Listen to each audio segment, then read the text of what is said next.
Je suis, moi, extrêmement choqué de la manière dont, d'abord, le ministère de Laura Flessel et maintenant celui de Roxana Maracineanu fonctionne. J'ai porté notamment la candidature des JO pour Paris 2024. 2 ans de travail avec le succès positif que nous connaissons.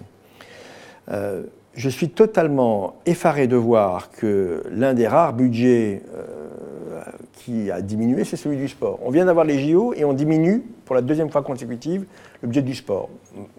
La ministre est en train de négocier avec les fédérations sportives le transfert de 1600 postes de conseillers techniques et sportifs, c'est-à-dire ceux qui, finalement, repèrent les futurs champions, ceux qui viennent encadrer les clubs, les bénévoles. On enterre le ministère pour vous ? Pour moi, c'est un ministre fossoyeur. Un ministre fossoyeur qui va transformer progressivement, elle et ses successeurs, ce ministère qui a été créé dans sa configuration ministère de Sport et Jeunesse par Herzog. Enfin, c'est une histoire.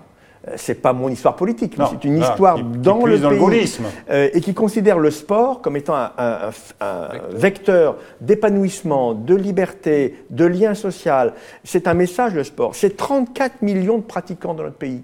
17 millions de licenciés, 17 millions de pratiquants qui ne sont pas licenciés dans un club. Ils vont rester, ils sont toujours là. Bien sûr qu'ils vont rester, mais avec quels moyens ? Moi, je revendique une compétence régalienne pour le sport dans notre pays, et je considère qu'affaiblir le sport, c'est une manière finalement de considérer cette activité humaine comme étant résiduelle. Fossoyeur, le mot est fort pour le mot est fort au moment où on parle du sport santé.